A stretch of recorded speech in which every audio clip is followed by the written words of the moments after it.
Mission 100 YouTube channel पे आप सभी का स्वागत है स्टूडेंट्स। हम बात करने वाले हैं समांतर श्रेणी की। समांतर श्रेणी हमने पिछले वीडियो में छोड़ी थी कि समांतर श्रेणी का सबसे बढ़िया उदाहरण क्या होता है। आपका जो कैलेंडर होता है वही सबसे बढ़िया उदाहरण होता है समांतर श्रेणी का। जिस कैलेंडर में पहले दिन 1 तारीख आती है, दूसरे दिन 2 तारीख आती है, तीसरे दिन 3 तारीख आती है, चौथे दिन 4 तारीख आती है, पांचवें दिन 5 तारीख आती है। तो हमने देखा कि ये इसका पहला पद है, इसको प्रथम पद बोलते हैं। प्रथम पद समांतर श्रेणी का जो पहला पद होता है उसको A1 या A बोलते हैं। तो यदि क्रम से देखें तो ये A1 पहला पद, A2 दूसरा पद, A3 तीसरा पद, A4 चौथा पद, A5 पांचवा पद। तो हम यदि ध्यान से देखें तो ये दो हमें कब प्राप्त हो रहे हैं, जब हम पहले इन दोनों के बीच का अंतर ज्ञात कर लें। यदि 2 में से 1 घटाएंगे तो 1 प्राप्त होगा, 3 में से 2 घटाएंगे तो 1 प्राप्त होगा, 4 में से 3 घटाएंगे तो 1 प्राप्त होगा, 5 में से 4 घटाएंगे तो 1 प्राप्त होगा। यह एक समांतर श्रेणी है क्योंकि इसमें सभी पदों के बीच का जो अंतर है वो निश्चित है, यानी एक एक का अंतर है। तो वही समांतर श्रेणी होती है। जैसा कि हमने कल परिभाषा में सीखा था, ऐसी श्रेणी जिसका आगामी पद यानी अगला पद पिछले पद में एक निश्चित अंतर जोड़ने पर प्राप्त होता है, समांतर श्रेणी कहलाती है। तो ये एक समांतर श्रेणी है।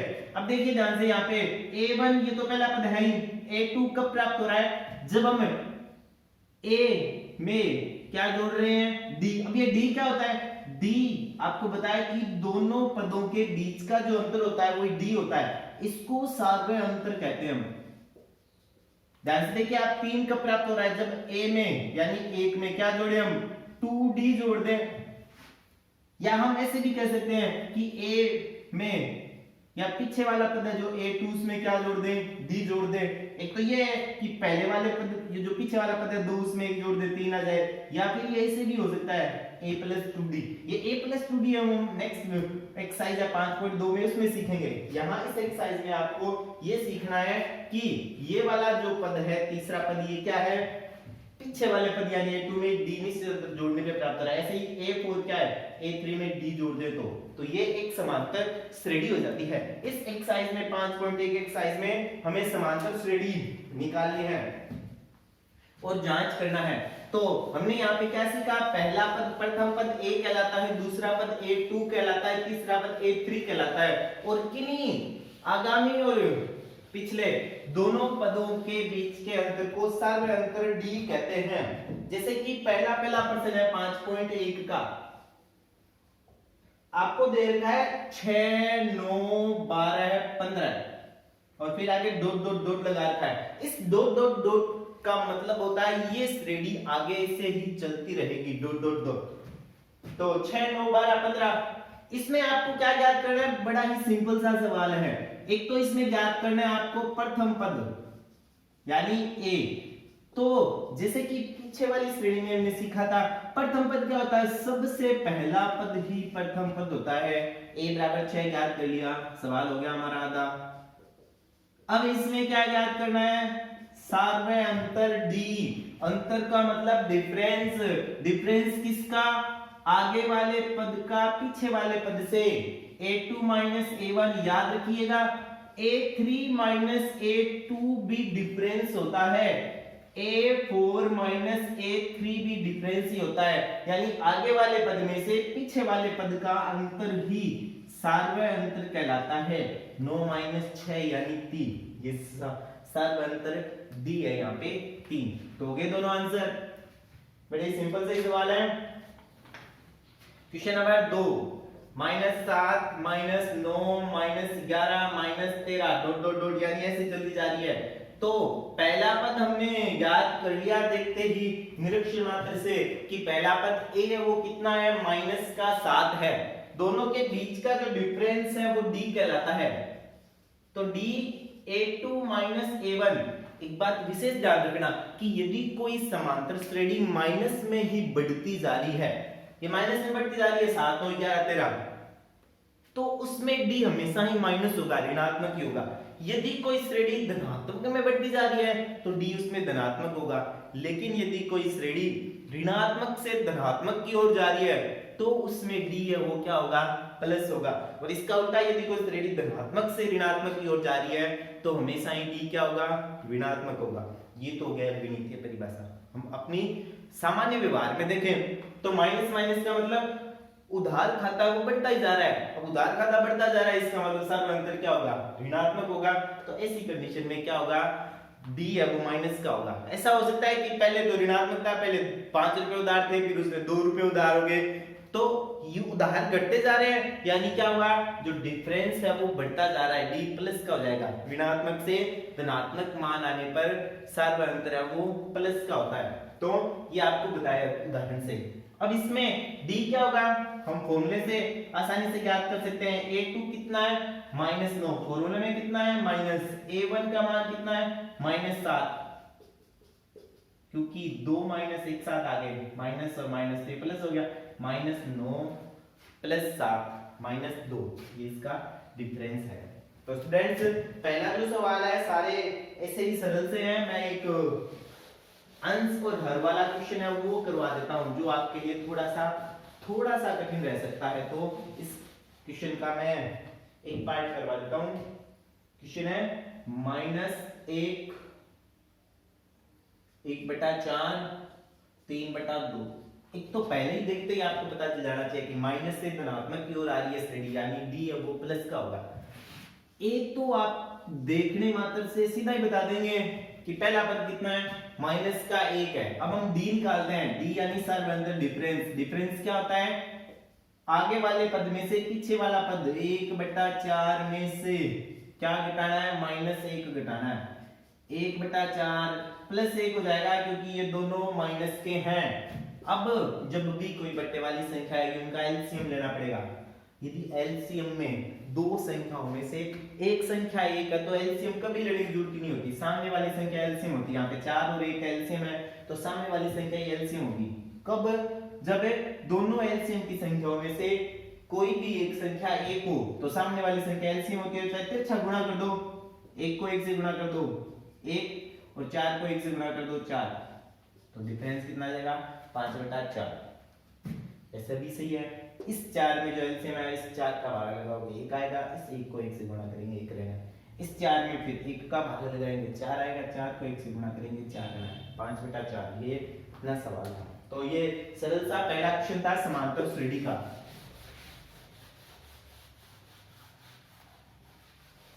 अब हम चलते हैं आगे समांतर श्रेणी का ही क्वेश्चन नंबर 2।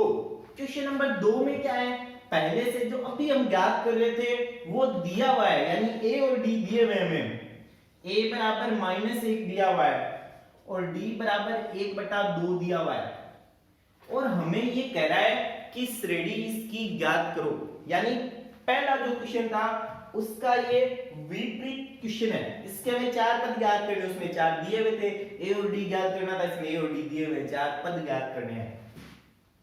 तो याद रखना ये तो प्रथम पद है, a आ गया हमारे पास में -1, तो द्वितीय पद कैसे आएगा, a2। आपको बताया था कि किसी भी समांतर श्रेणी का अगला पद क्या होता है, पिछले पद यानी a में जब क्या जोड़ दे हमें, सर्वांतर d जोड़ दे, a + d, -1 + आधा, -1 में आधा जोड़ना है।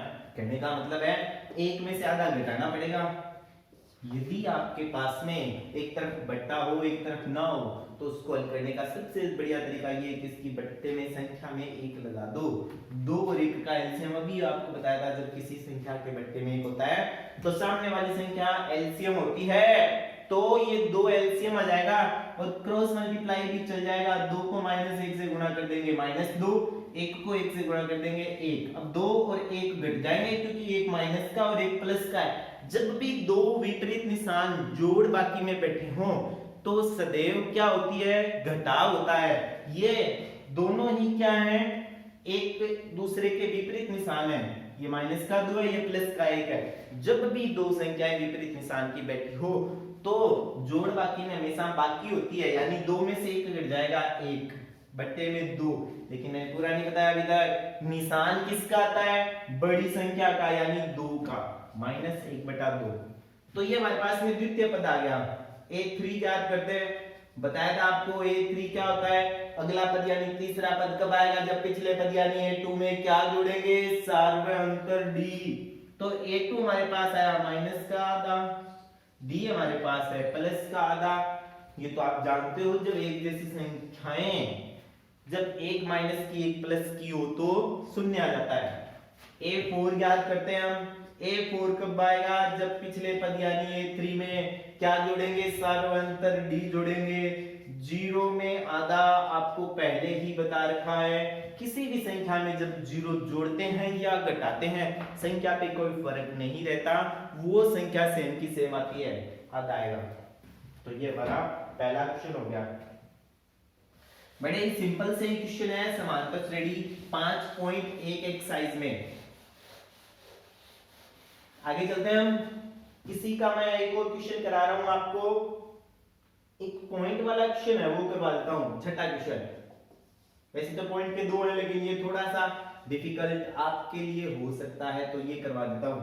a बराबर माइनस का 1.25 दिया हुआ है और d बराबर दिया हुआ है माइनस का 0.25। हल करना है, द्वितीय पद निकालते हैं हम a2। आपको पता है द्वितीय पद कब आएगा, जब पहले पद में d जोड़ेंगे। पहला पद कितना है, माइनस का 1.25, द्वितीय पद कितना है, माइनस का 0.25। ये माइनस की संख्या है तो ये दोनों, ये निशान प्लस वाला माइनस में बदल जाएगा। आपको जोड़ बाकी सिखाई थी, फिर से बता देता हूं दोनों ही। अच्छा, अभी मैंने बताया था जोड़ बाकी में जब विपरीत निशान होते हैं तो सदैव बाकी होती है, और ये भी आपको ध्यान होना चाहिए कि सदैव एक जैसे निशान पर जोड़ होता है, और निशान तो हमेशा ही बड़ी संख्या का आता है जब जोड़ और बाकी करनी होती है। तो ये दोनों एक जैसी संख्याएं है ना, तब निशान क्या आएगा, बड़ी संख्या का ही आएगा। और यहाँ पे दोनों एक जैसे इसलिए क्या हो जाएगा, घटाओ, तो सॉरी दोनों एक जैसे इसलिए क्या हो जाएगा, जोड़ हो जाएगा। ये हमने माध्यक बहुलक में सीखे थे, पॉइंट के नीचे पॉइंट बिठा के 5 में 5 जोड़ेंगे 10 हो जाएंगे, 2 में 4 जोड़ेंगे, कैरी है 5, यहाँ पे कैरी है नहीं, निशान माइनस का ही रहना है। ये अपना आंसर है माइनस का 1.50। किसी को ज्यादा ही डिफिकल्ट लगे, मान लो दशमलव है ही नहीं, 125 माइनस के हैं और 25 माइनस के हैं, 125 और 25 दोनों ही माइनस के, ये क्या हो जाएंगे, 150 हो जाएंगे माइनस के। अब पॉइंट के बाद में संख्याएं दोनों में 2 अंक हैं, तो 150 में 2 अंक गिन के फिर पॉइंट बिठा दिया, ये भी सरल है। a3 याद करते हैं, पीछे वाले पद a2 में क्या जोड़ेंगे, d। a2 क्या निकाला था हमने, माइनस का 1.50, और d तो हमारे पहले से फिक्स है माइनस का 0.25। तो ये भी दोनों संख्याएं कैसी आ जाएगी, माइनस की आ जाएगी। आपको बताया रखा है जब भी माइनस की संख्या दोनों एक जैसी हो, निशान माइनस का आता है और दोनों का जोड़ होता है। 150 और 25 175, लेकिन दशमलव 2 अंकों के बाद है, इसलिए 2 अंकों से पहले 5 और 7 से पहले दशमलव लग जाएगा। फाइनल आंसर माइनस का 1.75। आप ऐसे भी मिला लीजिएगा, यही आंसर आना है। a4 निकालते हैं इसका, a3 प्लस d। a3 कितना प्राप्त किया था, माइनस का 1.75। d कितना प्राप्त किया, माइनस का 0.25। दोनों माइनस के हो जाएंगे, माइनस का 1.75 और माइनस का 0.25, दोनों जुड़ेंगे। 175 और 25 मान लो, पॉइंट का डर लगता है तो कितने होंगे, 200, वो भी माइनस के, 2 अंकों से पहले पॉइंट लग जाएगा, माइनस का 2। तो इस तरीके से ये हमने समांतर श्रेणी का एक और क्वेश्चन कर लिया। पहले क्वेश्चन में टोटल आपके पास 6 क्वेश्चन है, मैंने 3 करवाए थे। दूसरे क्वेश्चन में आपके पास में 6 क्वेश्चन है, मैंने 2 क्वेश्चन करा दिए, बाकी क्वेश्चन है वो आप ही हल कीजिएगा। बड़े ही सिंपल से ही क्वेश्चन है। एक छठा क्वेश्चन है वो मैं आपको बता देता हूँ, मौखिक बता रहा हूँ, करना आपको ये है। a बराबर 20 दिया हुआ है, d बराबर -3/4 दिया हुआ है। a2 कैसे आएगा, 20 में 3/4 जोड़ने हैं लेकिन d माइनस इसलिए घटाने पड़ेंगे। 20 - 3/4, 20 के बटे में 1 लगा देंगे, 4 एलसीएम आ जाएगा, 4 और 20 का क्रॉस मल्टीप्लाई 80 - 3, 77/4 आपके तीनों पद आप याद करना। तो इस तरीके से ये थे सिंपल से क्वेश्चन। अब हमें क्या है, क्वेश्चन नंबर 3 में हमें समांतर श्रेणी की जांच करनी है कि आपको जो श्रेणी दी हुई है वह एपी है या नहीं। क्वेश्चन नंबर 3 क्या है, क्वेश्चन नंबर 3 यही है कि जो एपी आपको दी हुई है, सॉरी जो श्रेणी आपको दी हुई है वो समांतर श्रेणी है या नहीं, ये जांच करो।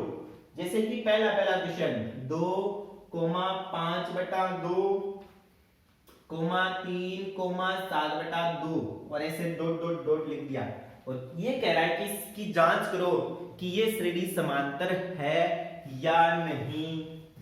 जब भी समांतर श्रेणी की जांच करेंगे हम दो बार सार्वंतर डी निकालेंगे और ये दोनों सार्वंतर डी समान है तो हम कहेंगे कि ये पी है, अन्यथा नहीं। तो सबसे पहले हम 3 पद लिख लेते हैं। a1 कितना है, पहला पद 2, a2 कितना है, दूसरा पद 5/2, a3 कितना है, तीसरा पद यानी 3। अब हम क्या करेंगे, 2 बार डी निकालेंगे। जैसा कि आपको बताया मैंने पहले, दूसरे पद में से पहला पद 5/2 में से 2 घटा देंगे। अब 2 के बट्टे में 1 नहीं है तो 2/1 लिख देंगे। आपको बताया ये आगे चल के बहुत बार आने वाला है। जब भी किसी संख्या के बट्टे में 1 हो तो एलसीएम क्या आती है, सामने वाली संख्या यानी 2, और क्या कर दो, क्रॉस मल्टीप्लाई कर दो। 5 को 1 से गुणा करने पे 5, 2 को 2 से गुणा करने पे 4, यानी इन दो पदों के बीच का जो सार्वंतर डी है वो कितना, 1/2 है। ये तो हमने एक ही जांच किया। अब हम एक और जांच करेंगे। तीसरे पद में से दूसरा पद घटाएंगे, 3 में से 2 घटाएंगे, 3 में से 5/2 घटाएंगे।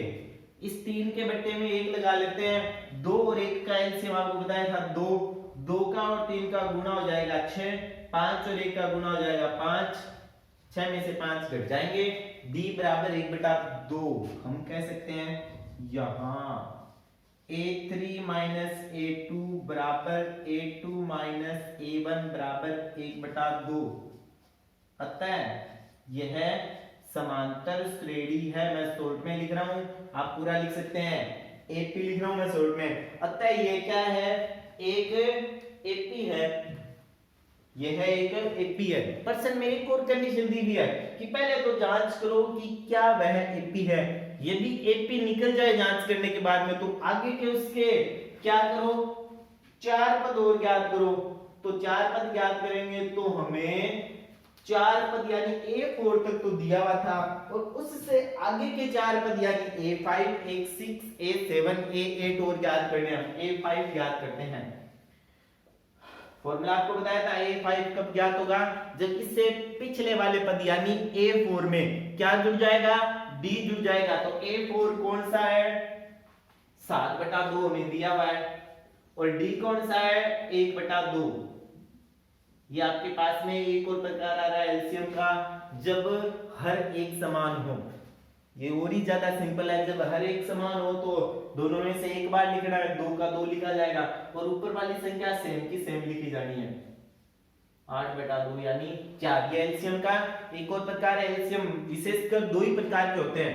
तो ये हमारे पहले प्रकार का एलसीएम है कि जब बट्टे वाली संख्या यानी हर एक जैसी हो तो क्या होता है, दोनों में से एक बार उतार दो, वो एलसीएम आएगा, ऊपर वाली संख्या सेम की सेम। A6 ज्ञात कर लेते हैं, पीछे वाला पद यानी A5, उसमें D जोड़ देते हैं। A5 कितना था, 4, उसमें D यानी 1/2 जोड़ना है। तो इसके बट्टे में 1 लगा के फिर जोड़ लेते हैं। 2 और 1 का एलसीएम 2 आ जाएगा, क्योंकि आपको बता रखा है जब 1 होता है तो एलसीएम सामने वाली संख्या यानी 2 आ जाएगी। 2 और 4 का गुणा 8, 1 और 1 का गुणा 1, 9/2। A7 ज्ञात करते हैं। A7 कब ज्ञात होगा, A6 में D जोड़ेंगे। A6 हमने प्राप्त कर लिया, 9/2 उसमें क्या 1/2 जोड़ेंगे, 2 एलसीएम, 9 + 1 10/2 यानी 5। एक और बात, A8 कब होगा, जब A7 में यानी 5 में क्या जोड़ेंगे, D यानी 1/2। तो इसके बट्टे में 1 लगा देते हैं। एलसीएम कितना आ जाएगा, 2, क्रॉस मल्टीप्लाई 10 + 1 11/2। हमने इस समांतर श्रेणी के अन्य पद ज्ञात कर दिए।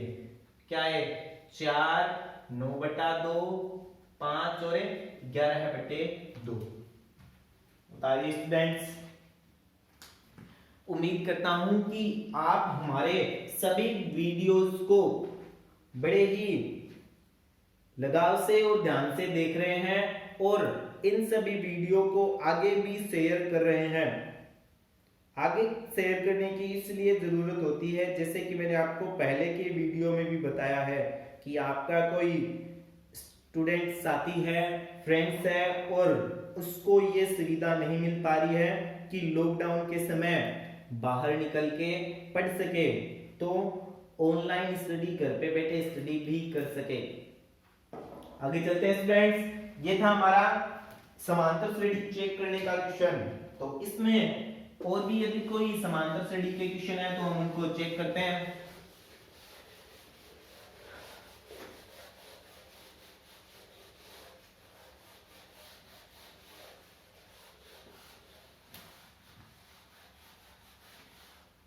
ये था तीसरे का पहला क्वेश्चन। अब मैं करवा रहा हूं तीसरे का तीसरा क्वेश्चन, क्योंकि तीसरे का दूसरा क्वेश्चन है वो समांतर श्रेणी है। सारे ही पद एक जैसे हैं, जब सारे ही पद एक जैसे होते हैं तो समांतर श्रेणी तो होती है, लेकिन d बराबर क्या होता है, 0, d बराबर 0 है उसमें।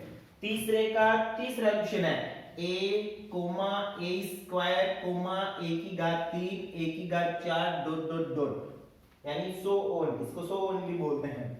तो पहला पद कितना है a, दूसरा पद कितना है a स्क्वायर, तीसरा पद कितना है a क्यूब। बस तीन ही पद लिखने हैं।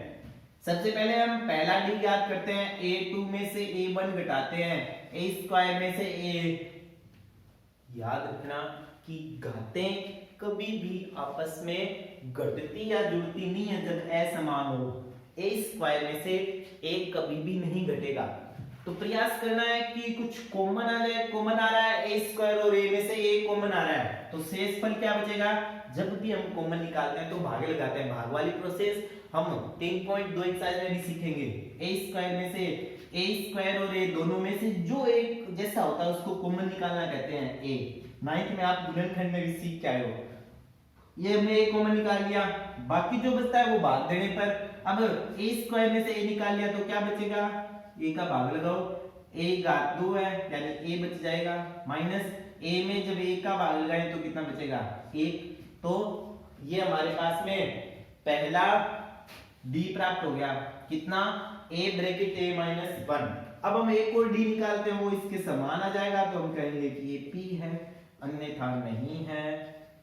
a3 कितना है a की घात 3, a2 कितना है a की घात 2। दोनों में से क्या कॉमन आ रहा है a स्क्वायर कॉमन निकाल लिया। जो दो संख्याएं एक जैसी है घातों में, छोटी घात है वो कॉमन आती है। यहाँ पे छोटी घात a थी, a कॉमन आई, यहाँ पे छोटी घात a की घात 2 है वो कॉमन आ गई। बचेगा क्या, मैंने आपको बताया जब भी शेषफल निकालना होता है कि कॉमन निकालने के बाद क्या बचता है, जो कॉमन लिया उसका भाग लगा दो। a की घात 3 में a की घात 2 का भाग लगाने पे a आता है भाग में, a स्क्वायर में से a स्क्वायर का भाग लगा दो, कितना आएगा 1। इस तरीके से यहाँ पे जो d प्राप्त हुआ वो कितना है a square a minus 1। Check कीजिए क्या ये दोनों एक जैसे हैं, बताओ आप क्या ये दोनों एक जैसे हैं। मुझे तो नहीं दिखाई दे रहा। ब्रैकेट के अंदर तो दोनों एक जैसे हैं, लेकिन ब्रैकेट से बाहर दोनों अलग अलग हैं। कहेंगे हम यहाँ a3 minus a2 not equal a2 minus a1, अतः यह AP नहीं है, ये आंसर है। अतः यह AP नहीं है। स्टूडेंट्स, आपको लगातार वीडियो भेजे जा रहे हैं। उम्मीद करता हूं कि आप ये वीडियो देखकर अच्छी तरीके से मैथ्स को समझ पा रहे हैं। मेरा जो प्रयास है वो है कि आप खुद जो क्वेश्चन है उनको हल करना सीखो। आपने देखा होगा कि बहुत कम क्वेश्चन है वो मैं करवाता हूं और ज्यादातर आपके लिए छोड़ता हूं, और बहुत सारे लड़कों के जो आंसर है वो मुझे प्राप्त होते हैं, तो थोड़ी तसल्ली होती है कि निश्चित रूप से स्टूडेंट्स हैं वो सीख रहे हैं। ऐसा ही एक और क्वेश्चन है, question number 4, √3, √6, √9, √10 √12 dot dot dot यानी सो ऑन ऐसे ही चलती जा रही है। चेक करनी है एपी है या नहीं है, थोड़ा सा फास्ट करते हैं हम। √3 इस √6 को क्या मैं ऐसे लिख सकता हूं, क्योंकि एक बात विशेष ध्यान रखना आगे चल के भी आपके काम आएगी। यदि √, की संख्याएं एक जैसी नहीं होना, वो आपस में कभी घट नहीं सकती। अब 3 है, ये 6 है, ये 9 है, 12, ये सारी अलग अलग √, की संख्या है। एक जैसे √, की संख्या होती है तो वो घट जाती है, नहीं था घटती नहीं है। तो ये एक जैसी बनाने का प्रयास कर रहे हैं हम। इस 6 को मैंने 3 गुना 2 लिख दिया, इस 9 को मैंने 3 गुना 3 लिख दिया, इस 12 को मैंने 3 गुना 4 लिख दिया। बन गई है एक जैसी, सभी में √3 आ गया। A1 कितना बन गया √3, A2 कितना बन गया √3 गुना √2, A3 कितना बन गया √3 गुना √3। सबसे पहले हम D निकालते हैं और A2 में से A1 घटाते हैं, √3 गुना √2 में से √3 घटा लेते हैं। जैसे हमने अभी A वाला क्वेश्चन किया था, वहां A कॉमन आ रहा था, यहाँ ध्यान से देख लो √3 कॉमन आ रहा है, दोनों तरफ जो कॉमन होता है एक जैसा होता है वो कॉमन, √3 बच क्या जाएगा, इसमें इसका भाग लगाएंगे तो क्या बचेगा √3 और इस √3 में इसका भाग लगाएंगे तो 1। ये हमारे पास में सारा अंतर D प्राप्त हो गया, √3 ब्रैकेट √2 माइनस 1, इन दोनों में से ये कॉमन निकाल दिया, क्या बचा √2, इसमें से ये पूरा कॉमन निकाल दिया। जब भी कॉमन निकालते हैं सेम का सेम कॉमन आ जाएगा तो हमेशा ही वहां पे 1 बचेगा। दूसरा और D बराबर A3 माइनस A2, A3 हमारे पास में कितना है √3 गुणा √3 माइनस A2 कितना है √2 गुणा √2, दोनों में से क्या कॉमन आ रहा है, दोनों माइनस से कॉमन क्या होता है, माइनस से पहले माइनस के बाद, प्लस से पहले या प्लस के बाद एक जैसी जो संख्या होती है वो कॉमन होती है। तो आप लगा लो दिमाग, इन दोनों संख्याओं में से माइनस से पहले और माइनस के बाद एक जैसा क्या है √3, ये कॉमन है। पीछे जो बच गया कॉमन लेने के बाद में वो ब्रैकेट में दिखाना है, √2 थे 3 तो 1 हमने निकाल लिया तो 1 यहाँ बच गया, माइनस का निशान, यहाँ पे √3 कॉमन निकाल लिया, क्या बच गया √2। तो अब ये दोनों चेक कीजिए क्या एक जैसे हैं, एक जैसे नहीं है ना, वही आंसर यहां A3 minus A2 not equal A2 minus A1, अतः यह AP नहीं है। उतारिए स्टूडेंट।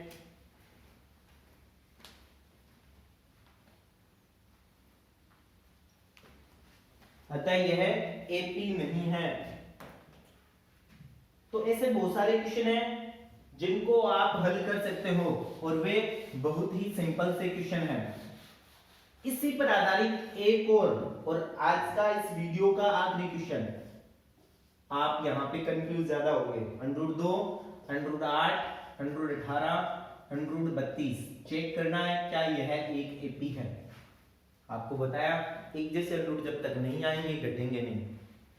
सबसे पहले √2 है, इसी के आधार पर इसको बनाने की कोशिश करते हैं। इस √2 को क्या मैं ऐसे लिख सकता हूं 4 गुना √2, लिख सकते हैं 4 × 2 8 होता है। √18 को मैं ऐसे लिख सकता हूं, आप चलो इसको √2 के अंदर ही लिख दो, 4 गुना 2, इसको मैं ऐसे लिख दूं 9 गुना 2 और इस 32 को लिख दूं 16 गुना 2 डॉट डॉट डॉट।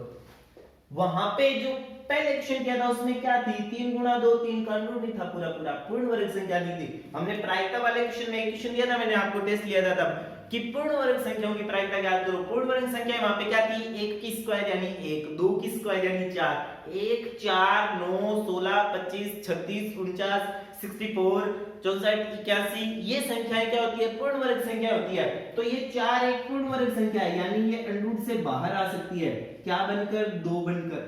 9 एक पूर्ण वर्ग संख्या है, क्या बाहर आ जाएगी 3 बनकर 3 √ 2।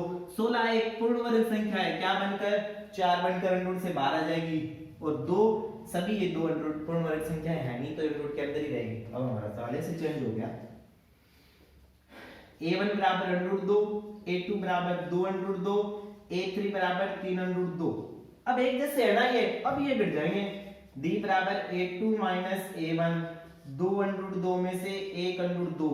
विशेष याद रखना, बहुत इंपॉर्टेंट बात बता रहा हूं कि जब भी एक जैसे √ की संख्याएं होती है तो वो जुड़ भी सकती है और वो घट भी सकती है। आगे चल के हमारे पास में ऐसे ही जुड़ बाकी और क्वेश्चन में भी आएंगे, वहां पे भी याद रखना इस बात को कि जब भी अंडर की एक जैसी संख्याएं हो तभी वो जुड़ सकती है और एक घट सकती है। गुणा किसी भी संख्याओं का हो सकता है, अंडर की कोई फर्क नहीं होता, लेकिन घटाव किनका होता है, एक जैसी संख्याओं का सरलता से घटाव हो जाता है। और याद रखना कि जब भी घटाव होता है तो अंडर पे फर्क नहीं होता, दो अंडर दो में से जब भी हम अंडर दो घटाएंगे तो अंडर दो ही आएगा परिणाम। फिर घटेगा क्या, आपको कहा कि घटा होता है, घटेंगे उनके गुणांक। अंडर दो का गुणांक इसका कितना है 2, इसका कितना है कोई नहीं है, यानी एक सब का मान लिखिए एक है, इसका अंडर जो अंडर दो का गुणांक है वो एक है, तो दो में से ये एक घट जाएगा, दो में से एक घटता है तो एक आता है, ये सारा अंतर डी रह गया हमारा। एक और चेक करते हैं, a3 माइनस a2, a3 कितना है 3 अंडर 2, a2 कितना है 2 अंडर 2। आपको क्या बताया, जब भी एक जैसी संख्याएं अंडर में वो घट जाती है और अंडर पे फर्क नहीं पड़ता, अंडर 2 में से अंडर 2 जा रहा है, अंडर 2 बचेगा, तो घटेंगे कौन, गुणांक। गुणांक अंडर 2 का गुणांक 3 है, इस अंडर 2 का गुणांक 2 है, 3 में से 2 घट जाएगा, एक लिखना नहीं है। दोनों के सार्वंतर समान है क्या, है ना, दोनों के सार्वंतर समान। a3 माइनस a2 बराबर a2 माइनस a1 बराबर अंडर 2, अतः यह AP है। ये AP है तो इसके आगे के 5 पद वो याद करने पड़ेंगे, अभी क्वेश्चन खत्म नहीं हुए। A4 प्लस D, A4 हमें जो क्वेश्चन में दिया है ना वो देखना है हमें। क्वेश्चन में कितना है A4 4 अंडर 2 है और D कितना है हमने निकाला है अंडर 2। आपको बताया था जोड़ और बाकी अंडर की एक जैसी संख्याओं की हो सकती है, यहाँ पे जोड़ भी जाएंगे क्योंकि इसके पीछे भी अंडर बैठा है, इसके भी अंडर पीछे बैठा है। ये भी आपको बताया कि जब जोड़ और बाकी होती है तो अंडर पे फर्क नहीं पड़ता है, तो फर्क किससे पड़ेगा, ये 4 और ये 1, 5 अंडर 2। A6 याद करते हैं, A5 प्लस D, सॉरी यहाँ पे एक बात हम भूल गए कि जहाँ पे मेन क्वेश्चन था ना वो सारी संख्या अंडर के अंदर थी, तो ये सारी संख्या अंडर में है नहीं, 5 अंडर 2 5 कहां अंडर में, तो हम 5 को अंदर ले जाते हैं। तो यहाँ पे याद अपना दिमाग लगाना कि जब 5 अंडर में जाएगा तो उसकी स्क्वायर 25 आ जाएगी, 25 गुना 2, देखो कंफ्यूज नहीं होना है। 16 बाहर आया था 4 बनकर, तो 4 जब अंदर जाएगा तो 16 बनेगा, इसलिए 5 अंदर जाएगा तो 25 बन जाएगा। A5 प्लस D, A5 कितना 5 अंडर 2, D कितना अंडर 2, जुड़ के कितना हो जाएगा 6 अंडर 2, 6 अंदर जाएंगे 36, 36 गुना 2, A6 का मान अंडर होता है A7, A6 plus D, A6 हमारे 6 अंडर 2, D हमारे अंडर 2, दोनों जुड़ जाएंगे 7 अंडर 2, 7 अंदर जाएगा तो कितना हो जाएगा 49, 49 गुना 2 यानी 98, ये आ जाएगा। और एक और निकाल लेते हैं A8, A7 plus D, A7 हमारे पास में 7 अंडर 2, D हमारे पास में अंडर 2, दोनों जुड़ जाएंगे 8 अंडर 2, 8 अंदर चला जाएगा 64 गुना 2 अंडर 128। तो इस तरीके से नेक्स्ट जो मान है 4 वो हमें क्या प्राप्त हुए, अंडर 50, अंडर 72, अंडर 98 और अंडर 128। तो ये 4 मान हमें प्राप्त हो गए। स्टूडेंट ये था हमारा समांतर श्रेणी एपी की 5.1 एक्सरसाइज। इस तीसरे क्वेश्चन में टोटल 8 क्वेश्चन है, जिसमें से 4 क्वेश्चन है वो मैंने आपको हल करवाए हैं, 4 है वो आपके लिए, जिसमें से एक तो d बराबर 0 वाला है, यानी 3 क्वेश्चन आपके लिए छोड़े हैं मैंने। तो ये एक्सरसाइज आप कंप्लीट कर लिए कीजिएगा, कल हम करेंगे 5.2 एक्सरसाइज। धन्यवाद स्टूडेंट्स।